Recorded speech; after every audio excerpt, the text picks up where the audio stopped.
Boa noite. Vamos fazer uma live com Gustavo Tosi, que é o diretor do Instituto Ninar. Nós vamos falar sobre o Weibos, saber alguns detalhes. Eu vivo falando sobre o Weibos em várias lives aqui, né, para vocês.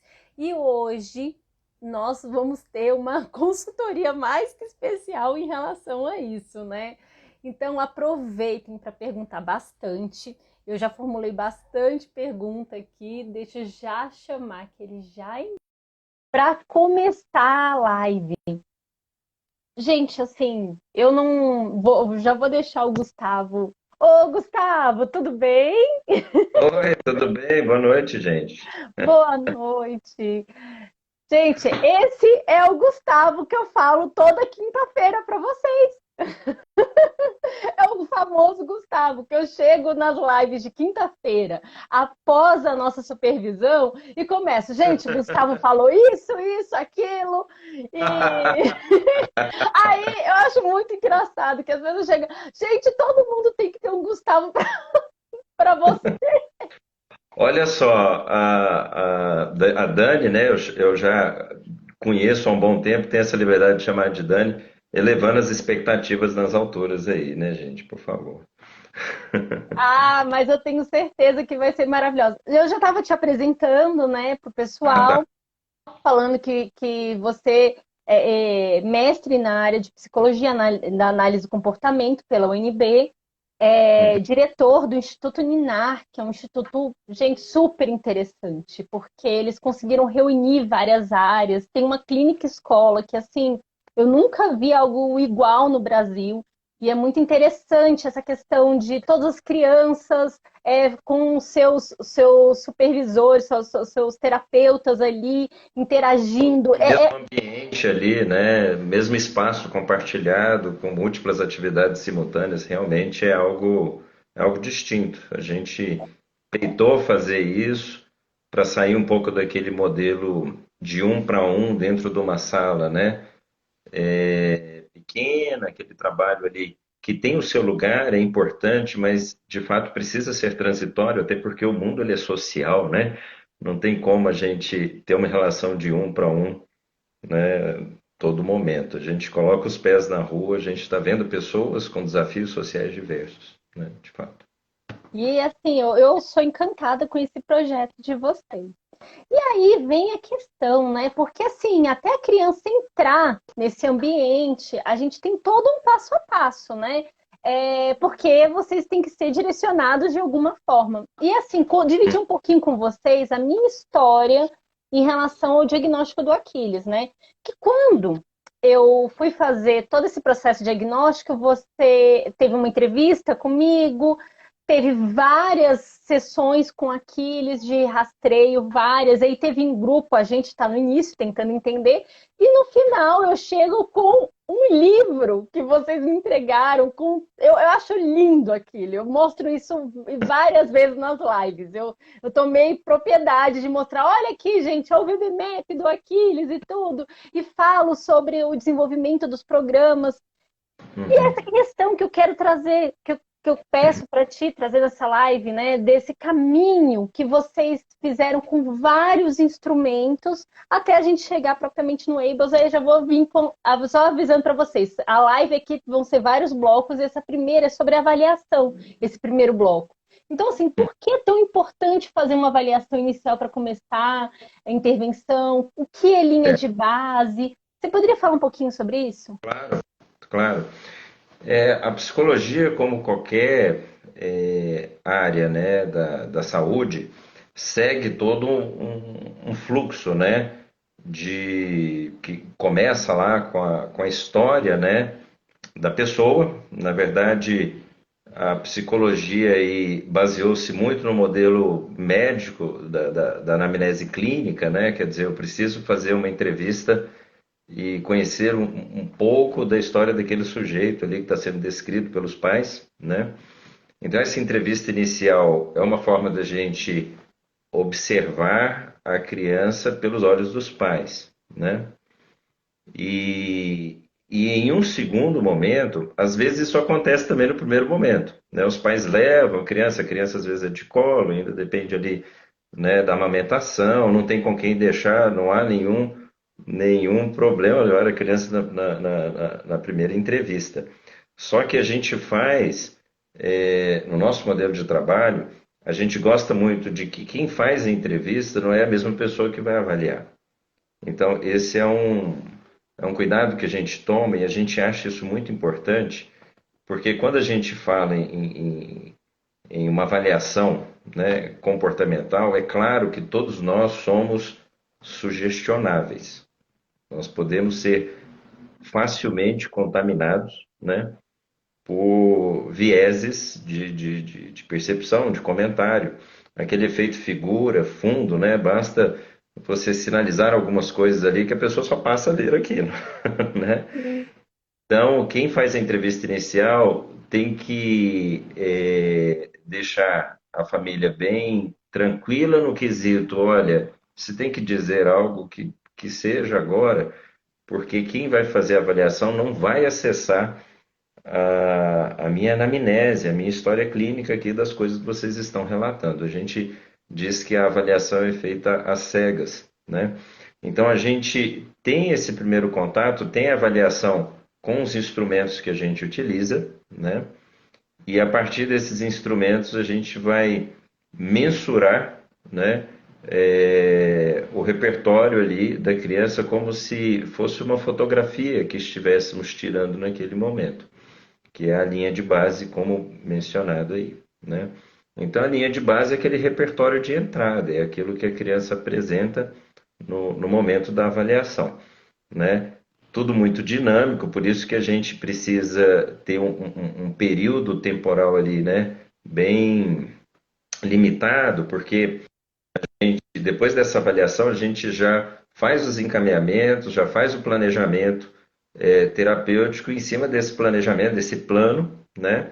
Que é feito de uma forma assim, nunca unilateral. A gente propõe, a família às vezes nos colocará, né? Situações do tipo, olha, é uma jornada muito grande, porque a gente pensa, né? Nós vivemos num país em que a gente ainda não tem políticas públicas. A gente ainda não tem políticas públicas que dê conta de suprir o que as famílias precisam, né? Eu vi hoje nos noticiários, parece que o censo vai ser suspenso de novo. Eu acho isso, eu acho isso complicado, porque é a partir do censo que a gente tem dados para planejamento orçamentário. Eu fico muito preocupado com isso, tá? A gente está num país que, ao carecer desse tipo de planejamento, orçamentário, as clínicas privadas acabam tendo que suprir isso. Não é algo, como é que eu posso dizer, fácil, né, de bancar, de se pagar isso daí, né? A questão não é nem o valor da sessão, a questão é a quantidade de sessões necessárias, né? Mas isso entra num outro tópico. Então, pegando esse fluxo, né? Anamnese, planejamento e a intervenção, a gente tem talvez ali a primeira tríade para se começar um trabalho, porque os desdobramentos disso serão ciclos que se retroalimentam, porque novas avaliações vão surgir, né? Ajustes na programação de forma constante, e a parceria com a família é muito importante, né? A gente sabe que a família ela pode acompanhar, pelo menos aqui com a gente, né? Pode entrar nas sessões? Pode. A gente tem limitado nesse período pandêmico, né? ah, Pessoas dentro da sala e tal, pelo cuidado mesmo sanitário. Mas não há restrição nenhuma, é importante que a família participe. Uma alternativa que a gente conseguiu foi fazer videochamada dentro das salas, né, das salas de atendimento, porque aí a família na sala de espera consegue acompanhar, né? Mas às vezes até a câmera ali, a criança ficou olhando, né? Ficou olhando ali, aquilo às vezes concorre. Então a gente faz vídeos, enfim. Mas é muito importante esse acompanhamento próximo, porque às vezes a família fala o seguinte: poxa, aqui em casa ele começou a fazer isso, olha só, e filme manda pra gente. E a gente vai pontuar isso. A gente vai pontuar isso nos nossos instrumentos, né? Nada como o pai, a mãe trabalhando com os filhos, porque você muito bem sabe disso. O filho vai estar muito mais, a criança vai estar muito mais motivada a responder para os pais, né? Do que para uma pessoa estranha que conheceu tem pouco tempo, E né? sem contar que a gente vai virando reforçador também, né? A gente vai deixando de saber só cobrar, cobrar e saber. Porque pai cobra muito, né? Pai chega, faça isso, faça aquilo, né? É complicado isso. E assim, só para que as pessoas saibam sobre essa parte de entrevista, indo para parte de entrevista. Eu lembro Aham. que vocês me passaram alguns links, algumas coisas para eu ir preenchendo, como em chat. Teve alguns. Quais são esses que normalmente vocês mandam para as famílias preencherem, assim? Todos os instrumentos avaliativos que utilizamos aqui não são instrumentos de uso exclusivo de psicólogos. Educadores, profissionais diversos podem utilizar, inclusive são instrumentos que você tem dissertações, teses, né, de doutorado expostos livres aí na rede. Porque Uhum. testes psicológicos de uso exclusivo não estarão disponíveis abertamente. Então, só estou fazendo essa ressalva aí, porque tem gente que pensa que o que a gente faz, somente psicólogos podem fazer, tá? A gente gosta muito do MChat, uma versão já enxuta que eles fizeram, né? O MChat, ele é muito utilizado mundo afora. Tem vários estudos aqui que traduziram, validaram. Então a gente usa o MChat. O MChat é um tipo de observação que a gente faz também por meio de entrevista, né? É um instrumento que se aplica em média em 15 minutos. Hoje a versão otimizada está aí em 20 questões, então é bem prático se aplicar. Eu até acho que a pediatria deveria usar mais o MChat, né? Ajudaria muito no encaminhamento precoce, tá? Eu acho que os pediatras eles precisam estar Tem atentos até a uma esse. orientação, né, da Sociedade Brasileira de Pediatria para o uso. Da sociedade e houve uma alteração em 2018 do Estatuto da Criança e do Adolescente, né, meio que clamando para que essa atenção primária aí fosse dada, né?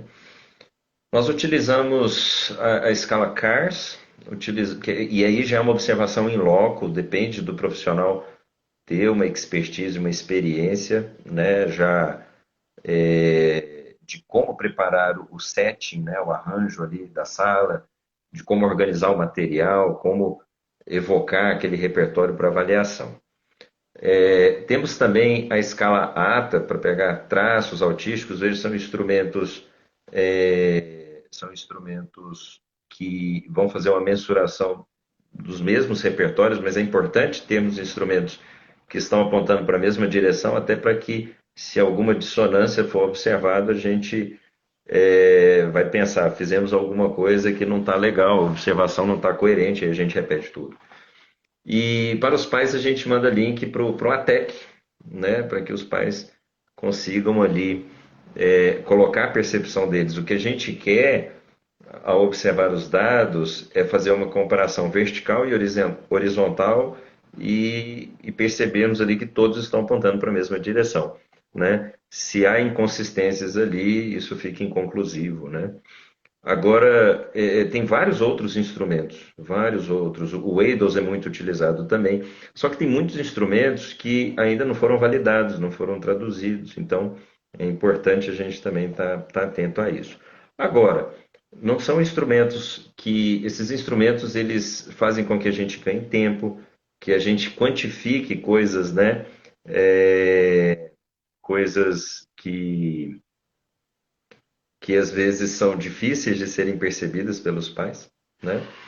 Agora, nada como pegar o DSM-5 e conseguir operacionalizar todos aqueles comportamentos, todos aqueles critérios que eles colocam ali. Então, por exemplo, um médico, ele conseguirá fazer uma avaliação muito rica se ele estiver atento àquilo e conseguir sondar aquilo no consultório.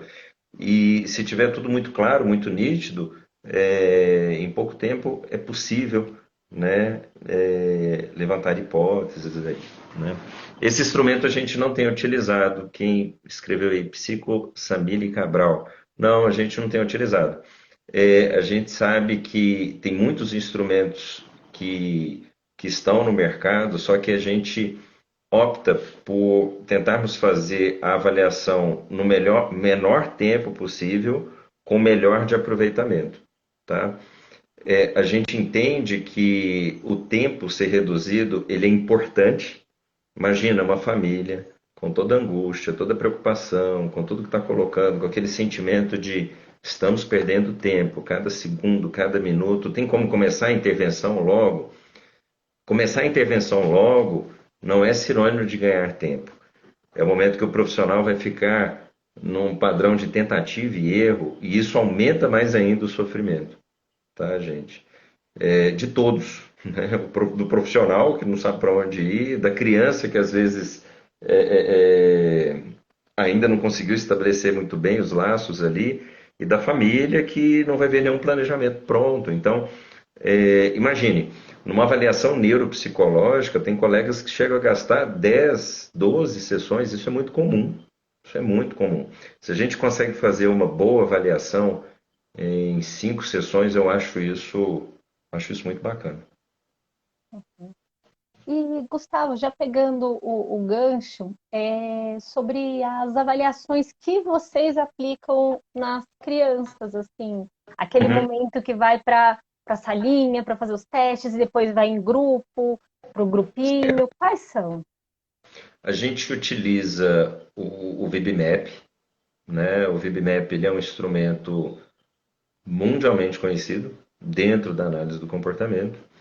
A gente às vezes recebe casos aqui que vieram de outros países e a gente bate o olho, vê, opa, VibMap, então a gente já entende tudo que está ali, né? A gente utiliza também o Socially Save para a parte de habilidades sociais, tá? Tem a mesma proposta também de ver repertório esperado, repertório observado.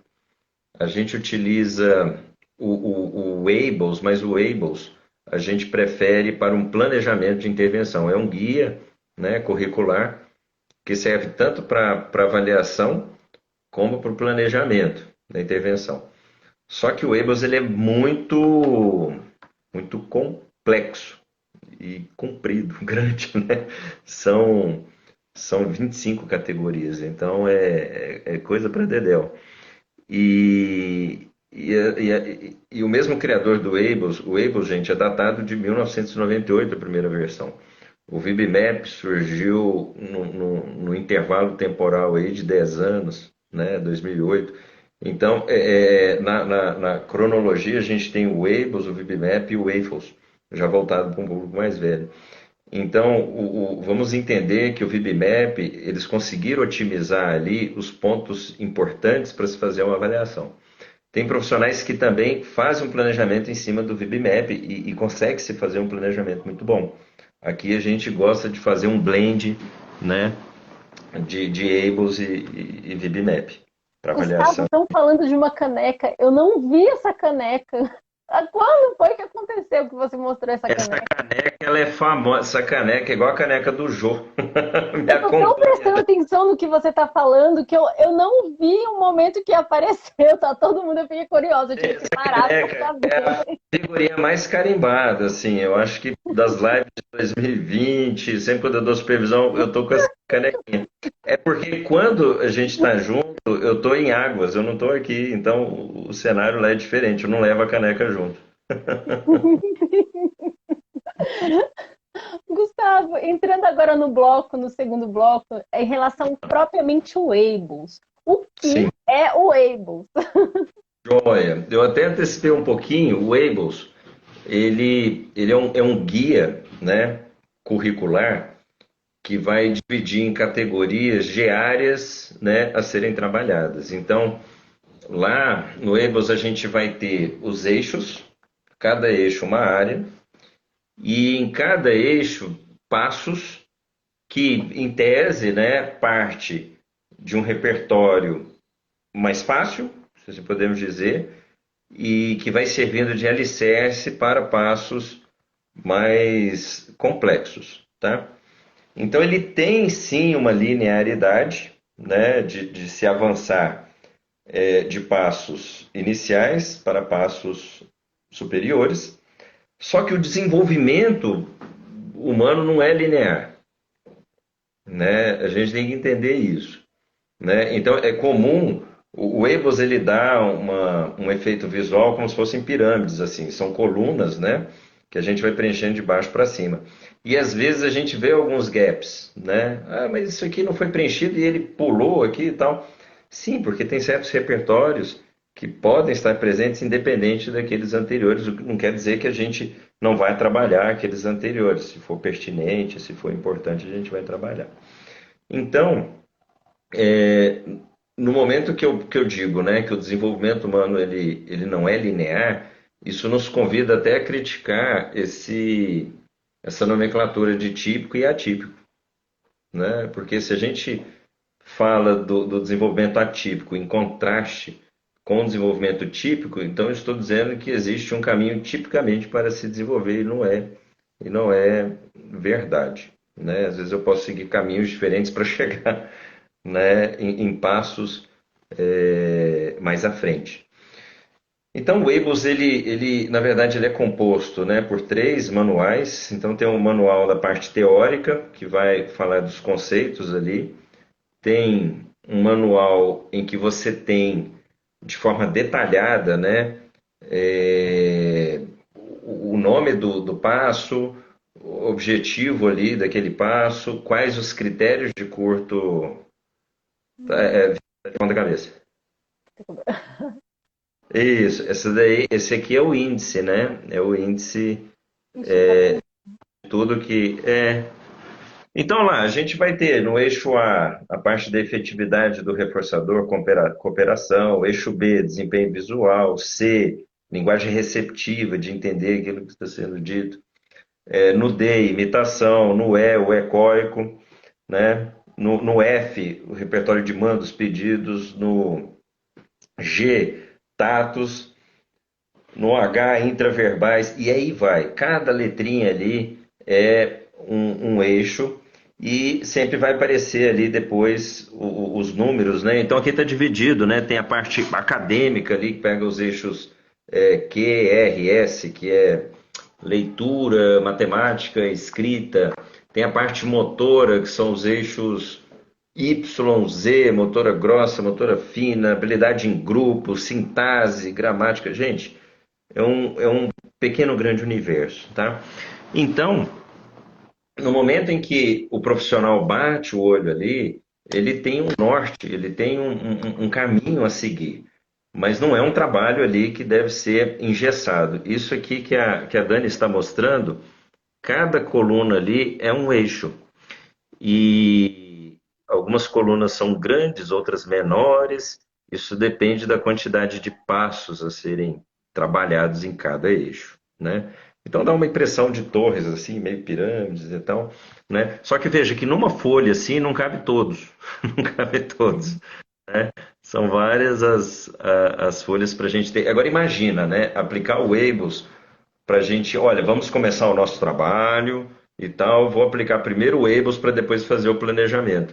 Vai demorar muito, né? Agora, se eu aplico o VibMap e a partir dos dados do VibMap eu faço o planejamento em cima do Abels, na nossa experiência tem dito que tem sido um caminho mais feliz, porque eu consigo aplicar o VibMap em poucas sessões. E o Abels eu consigo depois ir alimentando constantemente ali com os dados, a ponto das famílias irem acompanhando, né? É E por aí. eu ouvi uma pergunta aqui da Angelita Correia, e assim, o que eu recomendo para ela é pesquisar sobre poda neuronal, porque justamente sobre essa questão de perda de habilidades. Uhum. Então, pegando aqui uma pergunta que ela está bem ligada com uma aqui, ó. Como sabemos que a criança que faz aba já pode fazer ABLES? Porque justamente a segunda pergunta que eu ia trazer para você, a relação do ABLES e aba. Tá. O Weibos foi desenvolvido por analista do comportamento, né? Então, toda a linguagem aplicada no Weibos é analítico-comportamental. E o Weibos nos remete a 40 anos de pesquisa acumulada, né? Então, tem coisas ali no Weibos que você vai ter pesquisas, né, feitas ali em papers isolados. O que os autores fizeram foi uma compilação, né? O Weibos foi produzido pelo Sandberg e Partington. Então, o Weibos, gente, ele pode ser aplicado desde sempre, desde sempre. O Weibos, ele tem um currículo que, se fôssemos estimar aí uma faixa etária cronológica daquilo que é esperado, gira em torno de 6 anos de idade. O VibMap, 4 anos, tá? Mas o Weibos, ele pode ser aplicado a qualquer momento. Eu incentivo, a gente fala o seguinte: o Rebels é para 0 a 6 anos, né? Inclusive aqui no Instituto, a gente conseguiu fazer diga-se de passagem, a doutora Fabiana, né? A Fabiana ela conseguiu fazer, linkar, né? Quer dizer, no momento em que a criança pontuou no Ables, aonde muda no VibMap. Ela conseguiu fazer esse link. Não com aquela maestria e perícia que a nossa ilustre Dani consegue fazer mágica no Excel, né? Incrível, não sabia que o Excel dava para fazer tanta coisa. Mas futuramente, né, Dani, se aceitar o desafio, a gente consegue ir lançando ali Ó, e já atualizando no VibMap, tá? E também um contraste de imagens que a gente vai fazendo daquilo, olha, que é esperado para essa faixa etária, isso aqui é o repertório alcançado, os próximos passos agora serão estes e por aí vai, tá? A gente sempre coloca ao final dos programas o que que a família pode fazer em casa para melhorar aquele repertório que está sendo trabalhado. Então, as supervisões, os pais vão aprendendo o que é ABLES. Lá no CIP, toda semana a gente tem uma reunião com grupos de pais e é praticamente uma aula com uma linguagem bem acessível, sem ficar utilizando termos técnicos, explicando cada eixo para os pais. E a gente vai fazendo um rodízio assim dos pais por turmas e tem sido uma experiência bem bacana, gente, porque os pais precisam se apropriar de tudo que é feito, os pais precisam saber de tudo que é feito de ponta a ponta com os filhos deles. Tá? Até para ter propriedade para questionar, colocar, isso é muito bacana, isso é muito legal, né? isso eu sempre gostei muito de vocês, que eu adoro dados, né? E vocês sempre me forneciam dados, então eu, Beleza, ali, a eu, próxima planilha dela só falta servir café. eu gosto de uma planilha, gente, eu gosto, não vou negar. E o Elias não é muito diferente, não. A gente adora medir as coisas. Para você ter noção, durante anos a gente tem nossas medidas de peso de uns 10 anos, assim. Dá Uau, para fazer uma pesquisa científica com os nossos dados. Não cara, a importa se a minha gente única estava medida do emagrecendo ou peso é na engordando. hora que eu vou colocar a calça mesmo, aí eu sei qual que é A referência. a referência. E você já trouxe um pouco dessa outra pergunta, que era justamente essa questão das semelhanças e diferenças do Ables e o VibMap. Você queria trazer mais alguma questão, assim? Eu entendo que o VibMap surgiu no contexto assim de maturidade, sabe? Do ápice assim do uso do instrumento, né? Eu até arriscaria dizer que o VibMap tem essa derivação do Ableton. Então, são instrumentos que se comunicam de forma extremamente harmoniosa, feito pelas mãos dos mesmos autores, com toda o mesmo raciocínio clínico ali empregado. E o Ableton ele é mais palatável para visualizar, para avaliar, né? Aqui a pergunta da Ah, Samira. Aqui, ó. No VibMap, é possível aplicar em crianças maiores de 4 anos que tenham bastante déficit? No Ables é assim também? Pode usar acima de 6 anos? pode, pode sim, tá? É, é claro que a gente não se limita a uma faixa etária cronológica, é apenas um parâmetro referencial, até porque o Weibos e o VibMap fala de dados médios, né? Isso é um sujeito estatisticamente construído, é uma criança que não existe na vida real, né? é uma criança média, uma criança estatística. Então, sim, está correta a sua percepção aí, a sua pergunta, ela é sim, pode ser utilizada, não tem problema algum. Tá? E aí vem aquela parte, como é que é essa composição? Assim, a gente chegou a falar um pouco sobre a composição do Weibus, justamente dessa questão, assim, que a gente começa com essa avaliação dessas habilidades básicas, né, que ele nos traz, e como é que caminha nisso? Como é que caminha na questão dessas habilidades básicas para... Deixa eu até pegar aqui para conseguir enxergar um pouco melhor. Como é que a gente Uhum. consegue justamente desenvolver? Rapidinho que um fechou aqui, aí eu não consegui pegar bonitinho. Essa É questão, como a gente habilidades básicas, um eixo para o outro, quais os eixos devem isso, entrar, como é que né? anda.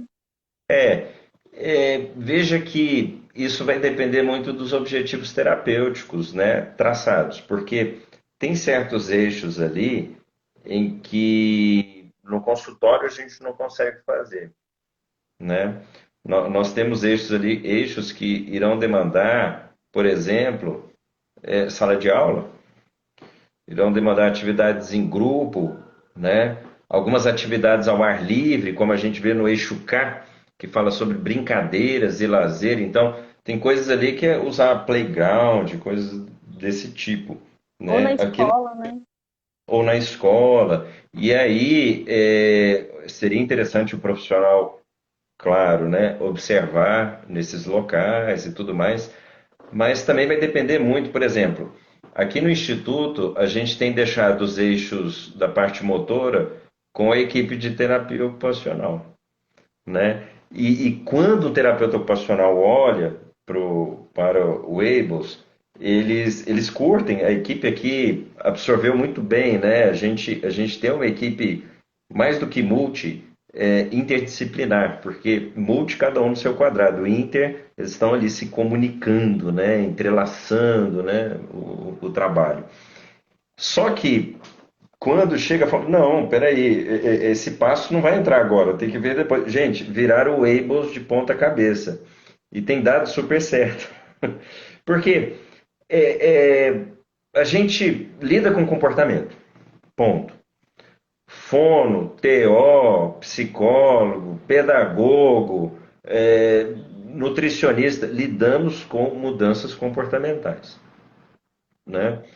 E quando a gente faz isso, quer dizer, a gente está fazendo um planejamento para tornar certos comportamentos mais prováveis, estando atentos ali às mudanças, aos pré-requisitos, mas nada como entender a musculatura facial, orofacial, né? Nada como entender o funcionamento da mecânica do corpo, porque isso interfere muito. E nem sempre o analista do comportamento é sensível a essas particularidades, né? Então, os recursos que os nossos colegas aqui de outras especialidades utilizam, a gente fica de boca aberta, né? Como é que eles conseguiram, né? Coisas que a gente não tem esse instrumental, né? Hoje a gente tem um espaço aqui de integração sensorial que é muito bacana. A gente pegar um rapazinho que chega mais agitado, que chega, né? E aí começa a fazer um circuito ali, volta muito mais organizadinho para dentro da sala e aí o psicólogo consegue trabalhar, tá? Uhum. Nossa, isso é ótimo. E essa questão também, né, que a gente tem que lembrar que é um instrumento maravilhoso esse, mas foi feito uma época que assim, a neurociência já teve bastante avanço e essa questão de tem todo o processo de mielinização, por exemplo, da criança. Então, talvez esse daí não seja tão compatível. Enfim, tem várias questões assim que vale a pena se pensar e o pessoal vai ter toda essa capacitação. Mas veja que É, desculpa, Dani, só para enfim. o Skinner, ele já lá nos anos 50 ele estava sensível a isso, né? Ele até falava no livro Ciência e Comportamento Humano, olha, vai ser interessante um dia observarmos mudanças neuroquímicas concomitantemente às mudanças comportamentais. Mas não é dentro da pessoa que eu vou buscar as respostas para aquilo que ele faz, o porquê faz e como faz, né? Eu vou buscar nas contingências, na história de reforçamento. Então, isso é muito interessante. Ele fala, pouco importa se o neurônio está aqui, acolá e tal, é dever até dos neurocientistas desvendarem tudo, mas a gente está falando de mudança comportamental, então a gente tem que estar muito atento à questão do contexto, né? Porque nenhum de nós aqui fazemos um trabalho, por exemplo, invasivo. Trabalhamos com mudanças comportamentais, né? E aí vem a questão da equipe. Porque é aquela conversa que a gente estava tendo assim, qual é o pré-requisito para a gente poder estudar o Weibus? Porque eu lembro a primeira vez que eu tive contato, eu levei um susto e eu comecei a ficar um pouco mais íntima com ele conforme eu fui fazendo uma pós-graduação em aba. Uhum. Então, eu acredito assim que, porque como ele é um instrumento que utiliza de uma linguagem, a análise do comportamento é uma língua, é uma língua. E quando você aprende aquela língua, você consegue conversar com uma comunidade verbal, tá? E por que que a gente tem uma língua? Porque toda área tem a sua própria linguagem, é pelo princípio da parcimônia mesmo, facilita, né? Quando a gente fala em processo de reforçamento, a gente está poupando de muitas explicações. Então assim, quando Skinner lá no livro Comportamento Verbal, ele separou os operantes verbais, né, em correspondência ponto a ponto, né, relações funcionais e tudo mais, ele simplesmente estava categorizando uma coisa para facilitar o trabalho, a compreensão, os estudos, né? Então, assim, se você for começar pelo EIBUS, vai ser mais difícil, né? Você começou de um jeito de ser muito corajosa, tá? Agora, se você pega umas aulas ali sobre, né? Eu vou passar aqui quais os pré-requisitos conceituais que a pessoa precisa para poder ler o EBOS com fluência, né? Essa língua com fluência, falar o EBOS com fluência, né?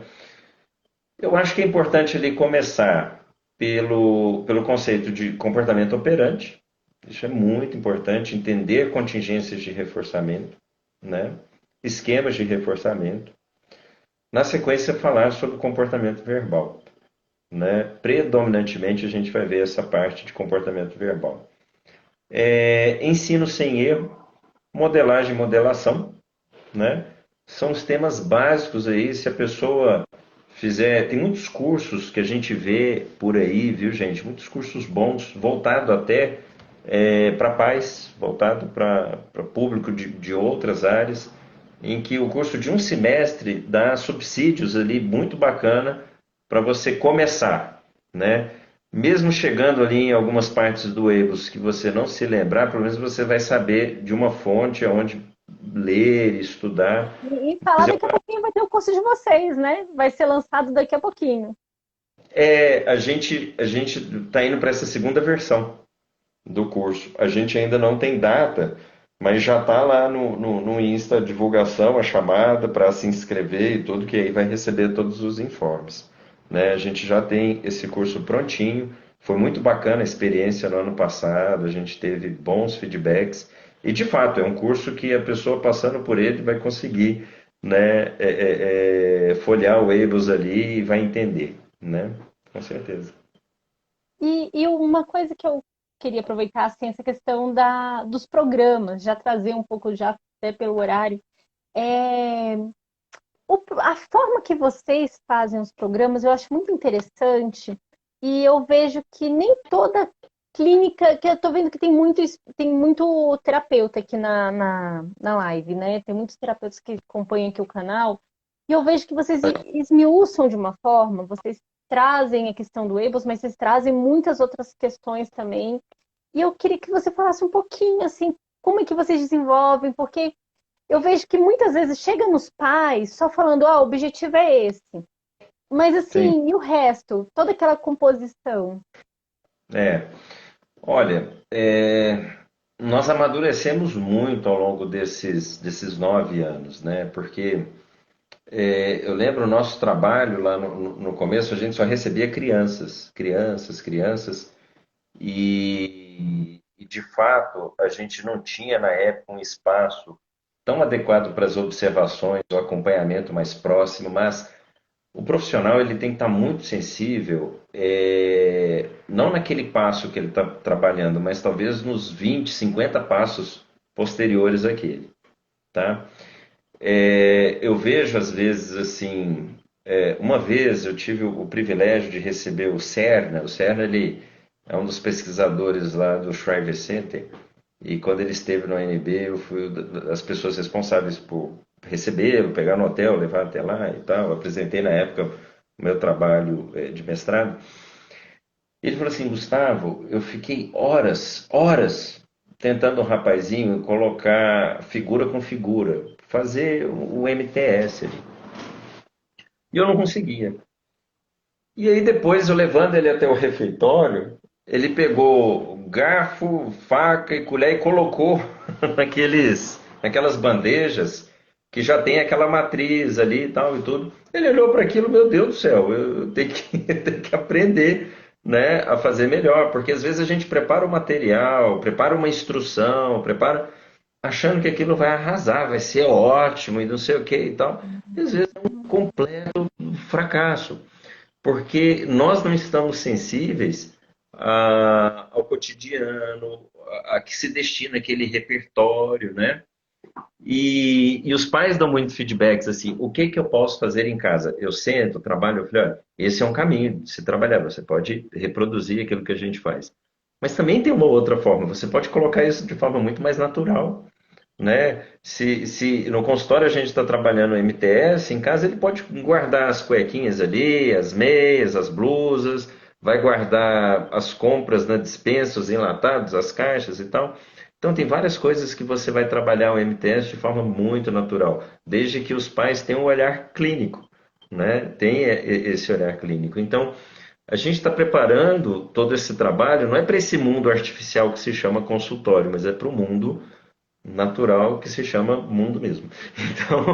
Então é importante a gente estar sensível à rotina da família, o tempo que a família tem disponível ali para essa criança e pensarmos em estratégias que sejam mais intuitivas, né? Eu sempre falo isso, sempre.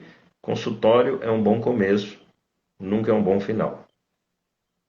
Nossa, ó, Gustavo, isso me lembra essa questão do Aquiles, né? Que assim, essa questão do MTS, que a gente tem trabalhado de forma cada vez a trazer mais elementos no MTS, e começando com o modelo visual para o modelo auditivo, e essa questão que você falou dos talheres, que o que marcou muito quando aqueles começou a melhorar essa questão da linguagem receptiva dele era justamente, eu pegava talher, espalhava pela casa, pega a colher.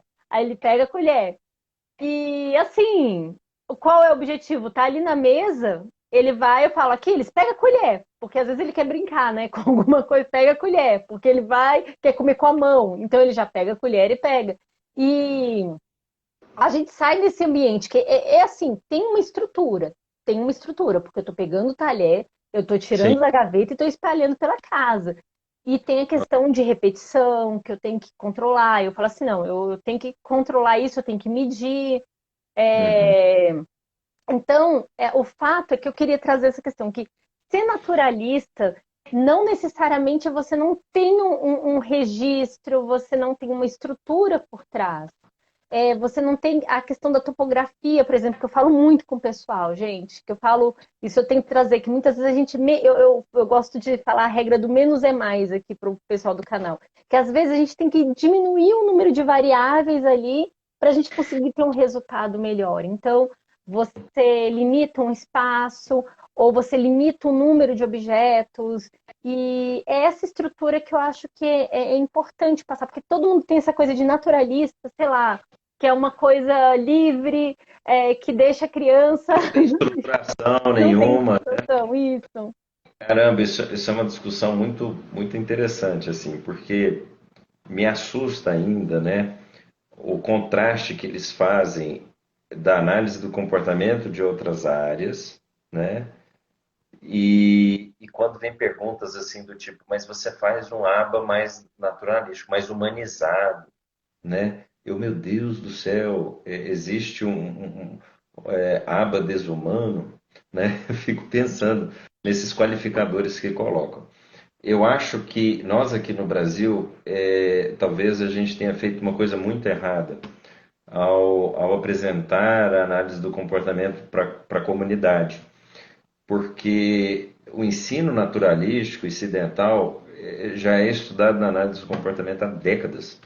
E a prova disso está nos papers, basta pesquisar, né? Natural Environment Teaching, vai achar coisas dos anos 70. Vocês vão achar coisas dos anos 70. Esse ensino por tentativas discretas, o DTT, né, em consultório, que é uma ferramenta poderosíssima, em que as pessoas às vezes colocam de uma forma até pejorativa, né, o aba de mesinha, né? Gente, nós não temos apego, nós não temos essa questão da mesinha. O mundo tem, a escola tem, né? A mesinha está presente na vida acadêmica aí, né? Esteve presente durante a nossa formação. Mas aquilo é apenas uma parte do trabalho, e não é a mesa, não é o formato de trabalho que define o nosso trabalho. Mas o ensino naturalístico, ele é um destes elos, também é uma outra parte disso, né? Então, se a gente pensa numa tríade, né, a gente tem ali o ensino por tentativas discretas, que eu pego passos complexos, fraciono em passos menores e vou ali, ó, de forma mais cirúrgica, precisa, para depois ampliar para outros repertórios, no qual eu quero generalizar. E depois essa generalização se dará no contexto natural. É esse o caminho, né? Então, quando vocês ouvirem, né, aba naturalístico, aba, a gente não faz essa cisão, né? A gente nem gosta da expressão método aba, a gente nem usa, né? Terapia aba, terapeuta aba, é análise do comportamento, gente. Análise do comportamento. É uma matriz conceitual, não é método, não é marca registrada, como o sol, nasceu para todos, é só ficar ali, pegar um bronze, dá certo, tá? Sim, com Se eu certeza. respondi a sua pergunta, eu não sei se eu respondi a sua Não, pergunta. respondeu, e isso leva lá a uma questão que a gente conversou, que eu achei muito interessante, que você estava falando sobre as lavadeiras da sua cidade, Uhum, que a forma que a gente aprende, né? Que essa questão da repetição, de estar presente, e os pais envolvidos, que tem muitos pais aqui, e sim. se você pudesse falar um pouquinho disso, que eu achei tão lindo aquilo, tão Pois. poético. A Dani está se referindo, gente, à cidade em que eu cresci, né? Eu nasci em Barretos, interior de São Paulo, mas eu me considero mineiro, lá do norte de Minas, Janaúba, uma cidadezinha que na época que eu morava lá tinha em torno de seus 60 mil habitantes. Lá se passa um rio, o rio que se chama Gorutuba, ainda existe, um rio muito sofrido, mas está lá ainda. E uma das cenas que eu nunca vou esquecer das lavadeiras cantando, lavando roupa no rio, batendo a roupa na pedra e ao mesmo tempo educando os filhos ali, né? Fazendo, dentro da análise do comportamento, a gente diria, fazendo várias modelagens ali, né? E as crianças ali trabalhando talvez quase todos os eixos aí do Abels num contexto muito bem planejado acidentalmente. Por quê? Né? É a mãe cantando cânticos que ela ouviu da mãe dela, que por sua vez ouviu da avó, ou seja, está ali na cultura totalmente oral, né? Ninguém escreveu aquilo, né?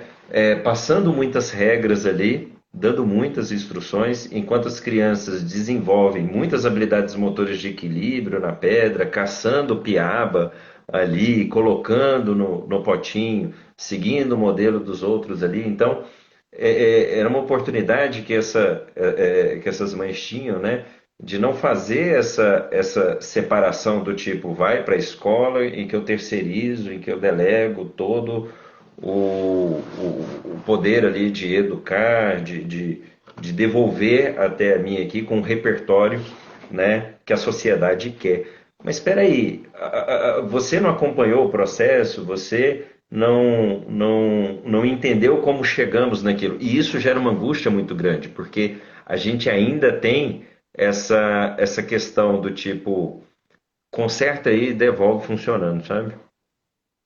Né? Como se fôssemos quebrados de alguma forma, né? E, e às vezes os pais, poxa, isso não foi trabalhado, não era para estar acontecendo aqui em casa, por que não generalizou? Generalização não é uma coisa mágica. Quem tem que às vezes generalizar é o ambiente social, né? É o que está sendo solicitado, o como está sendo solicitado, envolve uma mudança cultural, envolve uma mudança na dinâmica, né? Senão a gente não está fazendo inclusão, né? Senão a E gente não hoje a está. gente vive em tantos ambientes, né? A criança está na escola, está na clínica, está em casa, está no outro período tá na casa da avó, enfim, são tantos ambientes que a generalização fica muito complexa, né? Fica muito Fica difícil, vai gerando inconsistências, né? Enquanto um faz A, o outro faz B, o outro faz C, e o produto disso são inconsistências, né? incrível, incrível.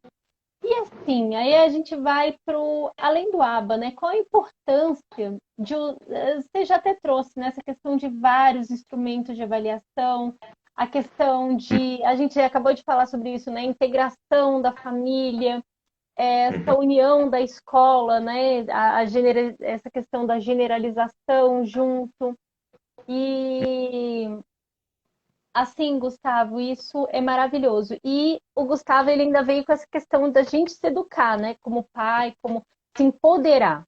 A Ninar, gente, a gente vai criando essa história muito junto, né? Eu sou autista, o pessoal sabe que eu sou autista, e eu era uma autista que não entendia de autismo. Eu passei quase a minha vida inteira sem entender sobre autismo, porque não via necessidade. Eu falava, eu tenho uma vida tranquila. Para que eu vou ficar pensando sobre isso? Eu só era esquisita com certas coisas, né? Me estranha, e eu fui aprendendo com o tempo me aceitar em relação a essas coisas. E com o diagnóstico do Aquiles veio aquele balde de água gelada, né? De ter que começar a aprender. E desde que o Aquiles começou a nanar, eu tive até o aprendizado de estudar e tudo. Eles tinham os cursos, né? De tempo em tempo, que são ótimos, são maravilhosos, eu recomendo. Eu fiz a parte presencial, eu fiz a parte online, vai ter outro online agora. E eu tive a oportunidade de entrar na clínica. Eu tive a oportunidade de sentar no chão com meu filho e fazer as atividades, e isso, assim, era simplesmente incrível com a Kellen, né? A Kellen, Sim, querida, a Kevin também, né? A Kevin, ela me ensinou bastante coisa, a Kellen. E aquele eu sou Kevin, Kathleen, Kellen, Kimberly agora. o kkkkkk, né?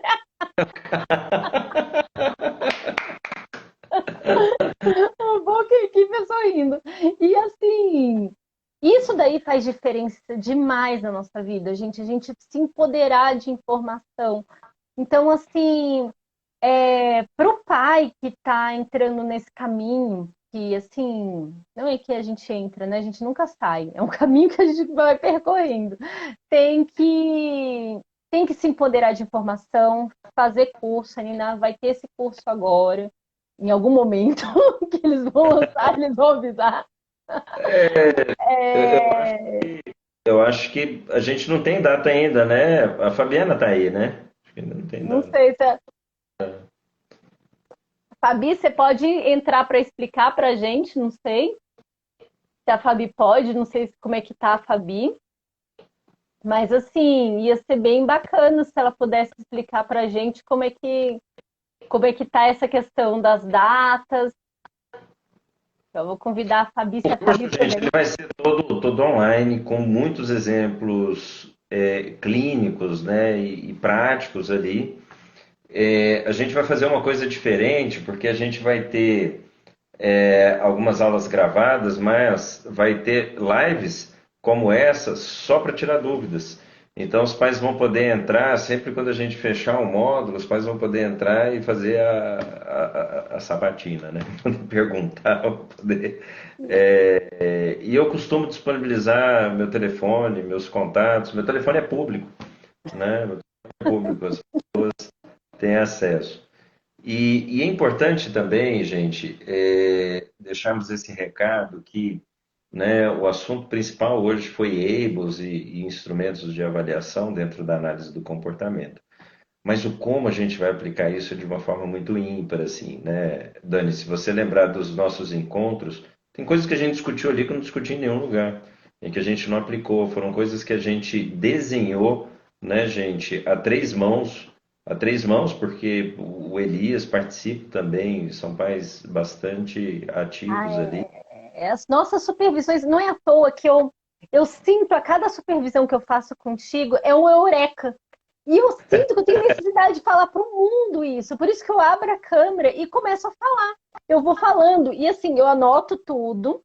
E eu Aham. saio falando. Aí as pessoas perguntam, eu falo, gente, eu não sei responder muita coisa complexa, não. Eu vou anotar e vou levar para o Gustavo, porque eu não vou saber Eu já responder estou essas coisas. começando a aprender a fazer leitura assim, de algumas expressões faciais da Dani, né? Quando ela para, olha e faz assim com o olhar, eu já vi, Dani, agora compartilha. Você teve umas ideias boas aí, pode tornar públicos esses eventos privados. Tem gente perguntando, tia pode participar? É só para paz? Gente, qualquer pessoa pode participar, tá? Tem profissionais também que aparecem, então, serão muito bem-vindos. A gente só vai prezar por uma linguagem que todos vão entender. A análise do comportamento não é para ser uma coisa de gueto, de uma comunidade verbal muito fechada, e nem é para ser uma coisa elitizada também. Eu adoraria ver iniciativas assim, né? Como a da Braci, por exemplo, que tem excelentes profissionais. Eu estou tendo a oportunidade de conhecer alguns terapeutas lá na Braci, quero deixar isso bem registrado, e que estão prestes a fazer um trabalho maravilhoso aí, então já anos de estrada. Eu acho que temos como fazer vários movimentos de tornar tudo isso que a gente está fazendo de forma pública, gente. Isso é de interesse público, é de bem comum. Isso que a Dani faz é maravilhoso. Dela disponibilizar o tempo, abrir o espaço dela e compartilhar isso com vocês. Eu acho isso muito, muito, muito legal, tá? E eu acho, Dani, que a gente poderia fazer isso mais vezes, assim, sabe? Eu também acho, eu E a gente concordo, eu acho que tinha que ser no mínimo mensal, assim, no mínimo mensal. pronto, Eu, fechou. eu acho que assim, a gente tem que fechar isso daqui, tem um espaço para Ninar, já que assim, a Ninar tem uma equipe gigantesca, então bora A colocar gente essa vai equipe. chamando outras pessoas, a gente vai, chama gente da nutrição, chama gente da fono, TO, ixi, tem, é verdade, a gente vai fazendo um rodízio aí, ó. Fabiana falou que também acha, pronto, Então, fechou. Gustavo, olha, Gente, o tempo voou, passou rápido, voou, voou. Muito, muito, muito obrigada por muito toda a obrigado. informação. O que não vai faltar é tema para as próximas lives, porque assim, eu saio cada supervisão. Ai, gente, ainda por cima tem isso. Eu saio com dever de casa da supervisão. Além de fazer as Vai, coisas com Aquiles, eu tenho dever de casa de leitura, de estudo. Então, assim, a gente vai aprendendo, a gente vai se interessando cada vez mais e se apaixonando por isso. E eu vou falar, quanto mais vocês estudarem a questão da aba, vai melhorar a vida de vocês também, vai melhorar a vida no serviço. É impressionante como você vai conseguindo lidar melhor com as coisas quando você vai conhecendo análise do comportamento. Não sei, eu me senti mais empoderada. Porque quando eu vejo, eu começo a ver um comportamento meu que eu não estou gostando, eu falo, peraí, que eu tenho que mudar meu ambiente, eu tenho que mudar alguma coisa relacionada. Eu, por exemplo, Gustavo, ah, eu tinha muitas desorganizações minhas que eu não percebia muito bem, a ponto de ter dores de cabeça. Até hoje eu tive recentemente isso, mas ter que ir para um lugar fechado, desligar todas as luzes e demorar um pouco para me recompor. E muitas vezes, assim, eu de ficar parada, sentada, muitas vezes me fazia mal. E conforme eu ia fazendo as supervisões com você, com Aquiles, eu fui percebendo certas coisas em mim e eu comecei a me autorregular com isso, usando a bola, por exemplo. E legal. você falava, ó, faz no Aquiles. Eu comecei a fazer em mim. Eu não, isso daí eu tô falando aqui publicamente para vocês, mas eu não tinha falado isso pro Gustavo Isso antes. é novidade para mim. E eu comecei a me autorregular muito. Eu já andava para um lado e para o outro, isso já era muito normal, quando eu ficava pensando, mas eu me sentia mal com isso. Até que eu comecei a querer filmar. E eu filmei, assim, quando eu trabalho, eu filmei várias vezes e eu me sentia muito incomodada com minha filmagem. Até um dia que eu resolvi publicar isso para as pessoas assistirem. É um vídeo que está sendo muito compartilhado na internet. Eu fico até bem envergonhada com isso, mas assim, foi necessário. Isso foi necessário e é muito. Quando eu falo que empodera, porque assim, muitos de nós, os pais, nós estamos dentro do espectro ou estamos no fenótipo ampliado. Enfim, ter essas informações você vai conhecendo mais sobre você. Então, assim, muito obrigada, assim, publicamente, por tudo. Muito obrigado de coração pelo carinho, obrigado pelo convite, obrigado a todos aí que participaram. E vamos fazer isso mais vezes sim, gente. Eu adoro compartilhar, aprender e tudo que vocês vão perguntar, nem tudo eu também vou saber responder. Eu vou lá, pesquiso, estudo e obrigado de coração. Sexta-feira, esse horário, né? E tivemos bastante participação aí, valeu.